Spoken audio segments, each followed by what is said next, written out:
está se discutindo muito no emocional, mas ontem eu vi um estudo e eu fiquei apavorado. Eu sabia que era ruim, mas não tanto.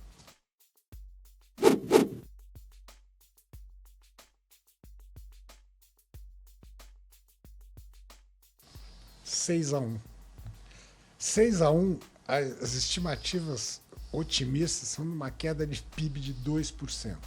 Desemprego de 1 milhão de pessoas. Porque, é de uma... Você fala assim, não, você não tem coração, a pessoa não trabalha no fim de semana, não tem fim de semana. Onde é que a gente consegue fazer a nossa vida do dia a dia no fim de semana? Porque tem essa possibilidade. E tem uma coisa que é a maior violência, quem mais sofre no país hoje é o que mais gera emprego, é a pequena e média empresa. Esse cara gera 80% do emprego. E esse cara, ele é massacrado por uma estrutura tributária injusta, enlouquecedora, porque não é só a obrigação primária, tem uns secundários que enlouquece qualquer um. Taxa de juros escorchante e inexistente, né? Empréstimos que não existem, são caros e escassos. E aí você chega para ele e fala, bonitão, agora você tá aí, né? Não faz marola, merda no nariz, eu vou fazer o seguinte, você paga para o seu funcionário 6 dias, você vai conseguir pagar 6, ele vai trabalhar 5. Acabou. E isso é essa falta de sensibilidade de entender o país, a estrutura do país, né? Então, é essa parte de você vai, em vez de criar emprego, você vai destruir emprego e vai destruir empresa, né? Mas aquela história, o patrão é um rico, sacana. A maior parte do empresário brasileiro é da mão para a boca. É o pequeno empreendedor que não tem nenhuma facilidade. O cara está equilibrando os pratos. Eu lembro aquela coisa do Paulo Guedes, né? Uma bola de ferro num pé, cuidado que veio os chinês, né? É mais ou menos isso. Vai falar, bola de ferro, cada um vai falar, cuidado que agora você vai ter que dar um aumento de 20% do salário. Sem ir com uma redução de receita, porque além do mais tem isso. Você tira um dia que você mais vendia, sabe? Então não é uma questão de sensibilidade e de sair do palanque. O problema, eu acho que um dos problemas que a gente tem no Brasil é que a gente está no palanque há décadas, né? Não sai do palanque. Quem entrou não desceu do palanque, quem volta não desce do palanque. Eu acho assim... Mas tipo me preocupa questão, muito. claro. Assim, e aí é um cara da GV no Rio, que ele chega na pior hipótese, ele chega a uma queda de 5% no PIB, dependendo... Não, porque é um negócio que é destruidor. Você está pegando na espinha dorsal. Claro. Não, é um problema que a gente tem. O nível de insatisfação econômica é sempre grande, não tem como. E propostas populistas têm apelo, né? E elas assustam de fato. Mas o problema é esse, né? Você prega para convertido. Isso que me preocupa. Porque é o seguinte, se você conseguisse realmente, com aquela proposta, gerar um delta votos, você não gera. Você está atingindo as mesmas pessoas. Eu acho que essa é a miopia dessa política populista, porque é sempre a mesma coisa. Então o cara já dá o Bolsa Família, o Bolsa Gás, o Bolsa Elétrico, o pé de meio, pé de sapato, pé de jaca, para as mesmas pessoas. Fora o que você gera de corrupção, né? Então, isso está incorporado. Né? Com o sistema político que a gente tem hoje, está incorporado. Mas, voltando à frase que eu mais adoro do Simons, era... a estrada para o inferno está pavimentada de boas intenções. Né? Esse é o ponto. Né? É sedutor você colocar essas questões. Como é sedutor o Haddad falar que, olha, nós fizemos um ajuste importante e colocamos o país no lugar sem custo algum. O que não é verdade. Nós estamos pagando uma taxa de juros de 8%. A dívida está crescendo e isso tem custo. Nós temos um problema de alocação de recursos muito mal feito. O Sérgio falou aqui, os programas sociais são um instrumento essencial para o Brasil. O Brasil, que é um país como o nosso, pobre, com muita gente desgraçada, ele precisa de programas sociais. Só que isso tem que ser feito de acordo com a realidade de um país pobre. Né? Nós temos pouco dinheiro. E o pouco dinheiro que a gente tem, nós temos que usar muito bem. Nós temos que aumentar a eficiência das políticas que a gente adota no campo social. E o que acontece hoje? Uma parte significativa dos gastos do governo estão sendo feitos da maneira mais populista, descarada e clientista que a gente já viu na história, né? Essas emendas parlamentares são o fim da picada. A gente fez esse programa agora do gás gratuito, eu não vi um estudo sério sobre isso, nenhum, zero. Não sabemos o impacto que ele vai ter de fato na economia, como é que ele vai produzir resultado. Apesar de tudo isso, tem uma boa justificativa.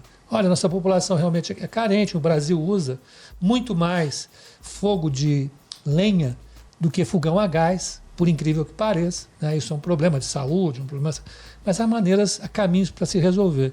E voltando à questão, esses apelos são apelos importantes na hora de você definir o processo eleitoral. Nós vimos aí a redução do imposto para quem a tabela de R$5 mil. Aquilo foi simplesmente corrigir a tabela do imposto que não era corrigida, né? Era uma forma de simplesmente pagar uma conta que, olha, estão ali roubando do contribuinte desde há 20 anos, essa história. E demorou quanto para fazer uma coisa dessa? E olha o perereco que foi. Olha a quantidade de negociata que não foi feita em Brasília para passar uma coisa tão simples. Então, e lembra que você não pode esquecer como ela foi anunciada. Foi quando ele matou o arcabouço. Foi a bendita rede nacional, que foi o Haddad, falou: vamos fazer um monte de coisa. Tudo que eles iam reduzir era reduzir o aumento previsto. Então, era a redução do delta, né? Então, reduzir a aceleração do carro. Exatamente. Não falou em nenhum momento cortar. E aí, no final, ele falou: bacana, só isso. Agora, só uma coisinha. Tudo isso que eu dei para vocês, eu vou tomar aqui. Foi aquilo que aconteceu, que o dólar saiu de 4,60 e foi a 6,20 e ninguém entendia por quê. Porque ali, o que aconteceu? De alguma forma, o mercado foi extremamente leniente. Tem sido leniente, né? Desde final de 2022, ele deu aquela chacoalhada ali depois da eleição e depois falou: não, vai ser diferente dessa vez. E mostrava que não, falou: não, vai ser diferente. Não, só dando voto de confiança. E uma hora os caras chegaram e falaram: picas, não vamos dar nada mesmo. Aí o mercado caiu na real e deu uma ajustada de preço. Mas, de alguma forma, você nota que o mercado segue leniente. Porque, de alguma forma, tem uma ansiedade por uma alternância. Né? Essa é a verdade. Mas, desculpa, mas quem está mais leniente é o gringo, né? O local está tomando tanta porrada. Mas não vai na bolsa, a bolsa sobe, ele compra dólar. O gringo, aí é outra coisa. O gringo pegou essa daí, que é a coisa mais louca. Eu, um monte de 40 anos melhor não de falar, mercado. Por favor, eu também estou envolvido nesse Eu esqueci. Já, depois de velho a gente esquece. Tem uns 32. Eu nunca vi uma alta que passou a margem da pessoa física. Essa bosta saiu de 120 para 170, não teve um foguetinho na internet. Quem não tem bolsa é louco, né? Compra e não vendo nunca mais. Picas. Então é um negócio muito louco. Porque justamente não foi uma alta de expectativa, foi uma alta de fluxo. Foi o profissional que tomou e ficou quieto. E os caras olhavam e falavam: foi de 120 para 140. Ih, cacete, foi demais, para. Aí daqui a pouco, com 180, vai vir toda a pessoa física tomar, vão tomar um nabo, né? Vai vir um fumo e vir um fumo sempre. Nós já vimos esse filme. Isso. Porque esse ano, eu opero muito termo, né? Eu sou financiador de termo líquido. E você vê, e foi um negócio assim, o financiador de termo já é, o financiado de termo já é um SPECA de um nível melhor, né? Que é um cara, então ele tem mais crédito. Ele toma crédito no mercado para comprar ações. Para comprar ações. Então é isso. E o Sérgio é o cara que dá o crédito no fundo. Isso. E aí você vê o que os caras... Os caras só tomaram fumo nesse ano.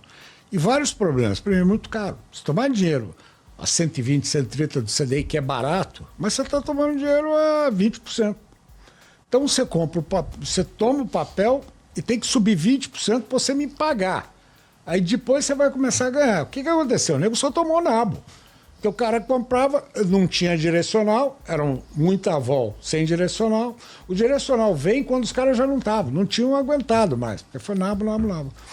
O tamanho da encrenca, para você ter, assim, no mercado de termo normal, até o ano retrasado, era 1 bi dia. Hoje negocia 50 a 100 pau, que é o 95%. Não das áureas épocas, que foram 20, 21, que era 2, 3 bi por dia. Então é um mercado que ele reflete bem a ausência do especulador, né? Então esse mercado é aquele mercado alta que ninguém viu. Né? Você acordou gordo, né? Que é difícil. Normalmente você vai ficando gordo aos pouquinhos. Né? Vai ficando Pelos relatórios da Ambima, nós temos saque no fundo multimercado e no fundo de ações. Sim, perfeito. Sim. São os lugares de pessoa física. Há algum tempo saque. já. Não, nesse ano. A Bolsa subiu agora, não sei que a gente está gravando, 8%, alguma coisa, em janeiro. Teve resgate de pessoa física em fundo multimercado e fundo de ações. O institucional local também fora. Eu vim do mundo de fundo de pensão, então tenho amigos, converso com eles. Não estou nem olhando para a Bolsa. Não, vou ficar em dada a taxa, a sua meta atuarial e a... Tá todo mundo se escondendo em NTNB. Gringo e alguns grandes players, né? Os grandes players que têm posições de ação grande, que o cara usa essa posição para se financiar, né? Como garantia, ele vende o dele, mantém... Então ele simplesmente está mantendo posição. Ele não está especulando. Essa famosa, no mercado, chamada de rolagem.